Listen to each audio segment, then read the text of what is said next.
था, अगर अंतर दिखा है तो वोटिंग परसेंटेज का और वोटरों का उत्साह का। तो अगर सबसे बड़ी बात करेंगे आधी आबादी की, तो आधी आबादी ने कुल मिलाकर ये माना है कि जो मुख्यमंत्री रोजगार योजना है, 10,000 रुपये जो अभी खाते में सबको मिले हैं, लगभग 1,30,00,000 जीविका दीदी के खाते में जो 10,000 रुपये की राशि मिली है, तो कहीं ना कहीं इसका एक एडवांटेज मिलता हुआ दिख रहा है। वोटर जो हैं दबी जुबान से ये कहते हुए नजर आ रहे हैं कि जो हैं वही रहेंगे। इसका साफ मतलब है कि नीतीश कुमार से महिला वोटर काफ़ी खुश हैं। कई ऐसे विधानसभा में हम लगातार आज खासकर मधुबनी की बात करेंगे, हम खजौली पहुंचे, बेनीपट्टी पहुंचे, मधुबनी शहर में पहुंचे, तो तमाम जगहों पर शहरी वोटर या ग्रामीण वोटर उनमें और रजनीश, क्या आपको महिलाओं के अलावा कोई ऐसे बड़े फैक्टर जमीन पर दिखाई दिए जिसको समझ सकते हैं आप, जिसको जानकर कि हाँ इस बार उनके बेस पर कोई भी जो चुनाव जीत रहा है वो जीतेगा? देखिए, चलिए रजनीश के पास हम वापस लौटेंगे और इसे अच्छे तरीके से समझने की कोशिश भी करेंगे, क्योंकि ग्राउंड जीरो पर मौजूद थे तो बढ़िया से भाप पा रहे होंगे। हमारे साथ आरजेडी के प्रवक्ता दिनेश पाल जी लगातार बने हुए हैं। दिनेश पाल जी, इससे पहले भी हमारे सहयोगी संतोष ने आपसे आंकड़े पूछे थे, नंबर्स पूछा था कि क्या लगता है इस बार कितने नंबर्स आप लोग एक्सपेक्ट कर रहे हैं। तो अगर मैं आपसे पूछूं तो क्या अब फीडबैक समझ में आ पा रहा है कि क्या एग्जैक्ट नंबर हो सकता है महागठबंधन का? 2/3 बहुमत के साथ हम लोग सरकार बनाएंगे 18 तारीख को। ऐसी हम लोग की संभावना दिख रही है, जिस तरह से वोट प्रतिशत बढ़ते जा रहा है और जिस तरह से हम लोग को क्षेत्रों से फीडबैक मिल रहा है। ये भी माना जा रहा है कि महिला मतदाता तो ज्यादा संख्या में आई और उन्होंने वोट किया, प्रवासी मजदूर भी रुके थे, उन्होंने भी वोट किया। ये भी कहा जा रहा है कि सीमांचल के इलाकों में ज्यादा वोटिंग हुई है और जो मुस्लिम मतदाता हैं वो काफी ज्यादा उभर कर सामने आए हैं, एकजुट होकर वोट किए हैं। इसको आप किस तरीके से देख रहे हैं? बिल्कुल बिल्कुल।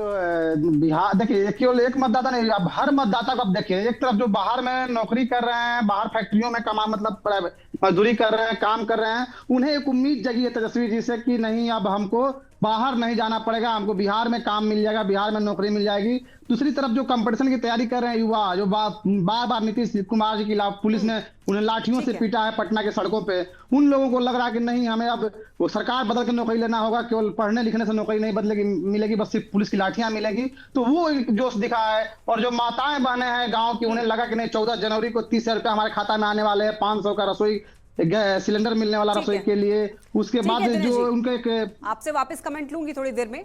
विनीत जी हमारे साथ जुड़े हुए हैं, एलजेपीआरबी से हैं। विनीत जी, आपको क्या लग रहा है, आपके तरफ से वो अनुमानित आंकड़े क्या हैं?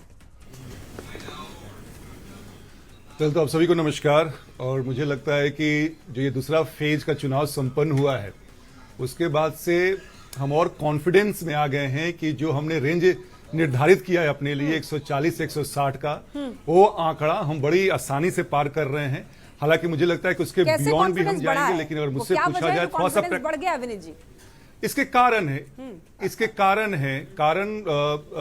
बहुत से फैक्टर्स हैं, जो बड़े बड़े फैक्टर्स हैं। जैसा कि अभी रजनीश भाई ने बताया कि महिला जो मुख्यमंत्री महिला रोजगार योजना की बात कर लें, या बिहार में इंडस्ट्रियलाइजेशन की बात कर लें, विधि व्यवस्था की बात कर लें, जिस तरह से एजुकेशन में इंजीनियरिंग कॉलेजेस बन रहे हैं हर डिस्ट्रिक्ट्स में, या हॉस्पिटल की बात कर लें, तो जो ये बिहार एक पथ पे चल चुका है, बिहार की जनता चाहती है कि निर्बाध तरीके से 2025 के बाद भी ये बिहार की रफ्तार बनी रहे, ताकि जो 2047 में माननीय प्रधानमंत्री जी का जो ये एक एम्बिशियस प्लान है कि देश को हम आगे बढ़ाएं, उसमें बिहार भी कंट्रीब्यूट करे। इसलिए मैंने कहा कि हम बिल्कुल आशान्वित हैं कि 140 से 160 हम बिल्कुल आसानी से जीत रहे हैं, लेकिन ज्यादा मिलेगा उसमें भी हमारी खुशी और आशा के अनुसार होगा। चलिए, तो अपने अपने दावे हैं, हालांकि देखना ये होगा कि जनता किनके वादों पर ज्यादा भरोसा करती है। कुछ देर के बाद हम एग्जिट पोल के आंकड़े ही बताएंगे और उसमें भी एक संभावित आंकड़ा तो जरूर मिलेगा कि किसकी बहार बिहार में इस बार दिख रही है। कमलेश वर्मा जी हमारे साथ जुड़े हुए हैं।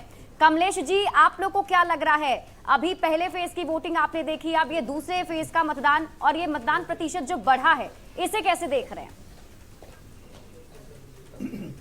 बिहार में इस बार का जो चुनाव है, या बिहार का चुनाव बिहार की जनता ने परिवर्तन के लिए डाला है। बिहार की जनता ये स्पष्ट हो चुकी है कि सरकार एक नकारा सरकार है, एक खटारा सरकार है और इस सरकार के जरिए बिहार को विकसित नहीं किया जा सकता है, इसलिए अपना वोट डाला है।